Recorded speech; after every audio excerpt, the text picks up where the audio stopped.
Je m'appelle Eric Benzekri et je suis le créateur de la série La Fièvre.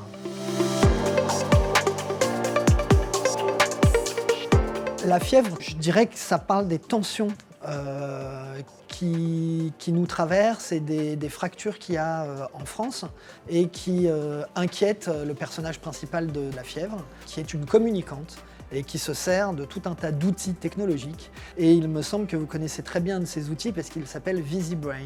Voilà.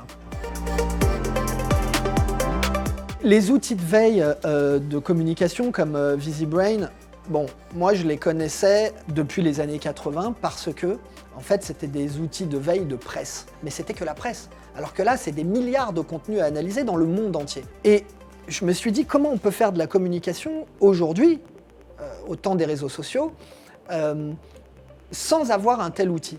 Je me suis évidemment penché sur VisiBrain et j'ai contacté Nicolas qui a été adorable et il m'a dit « Si tu as envie de voir concrètement comment ça se passe, va voir à la SNCF parce qu'on a monté un dispositif de veille pour eux dans leurs locaux. » On a donc été avec Ziad Doueri, le réalisateur, à Saint-Denis et voilà, on avait tout ce qu'on voulait. C'est-à-dire ce que j'avais fantasmé dans le scénario, ce hublot, ce dashboard, cette fenêtre sur l'ensemble du monde médiatique et des réseaux, en fait, il existait en réalité et c'était une libération en fait pour la suite de l'écriture parce que dans La Fièvre, si j'ai pas ce dashboard, si j'ai pas cet écran, ce miroir sur le monde, en fait, il n'y a pas de scénario.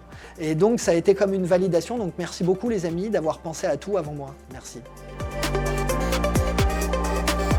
En fait, cet outil s'est transformé en personnage. C'est-à-dire, dès qu'on le voit, d'abord, j'espère qu'on a une montée d'angoisse parce qu'on se dit, oulala, il y a 16 écrans, je crois, qu'est-ce qui va sortir de ce truc-là? Qu'est-ce qui va se passer cette fois-ci? Et à partir de là, on est obligé de faire confiance, et c'est ce qui me plaît, à l'intelligence humaine pour analyser tout ça. Et donc, il y a une différence entre les communicants. Comment ils utilisent les data, les données telles qu'ils ressortent de cet outil de veille. Et c'est ça en fait le combat dans La Fièvre. À partir d'une innovation technologique comme la vôtre, on peut faire le meilleur ou le pire. Et c'est ça qui m'intéresse. Comment on peut ausculter la société à partir de là et comment on peut, non pas tenter de la guérir, mais en tout cas de la réparer quand on voit qu'elle délire trop.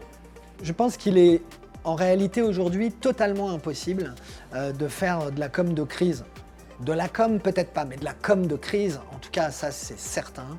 C'est impossible de faire ça sans un outil de veille parce que la majeure partie des expressions publiques sortent sur les réseaux. Donc je vois pas comment les gens font pour faire de la com sans des outils pareils. Je pense qu'ils le font tous. En tout cas, ceux qui ne le font pas, il faut s'y mettre parce que, voilà.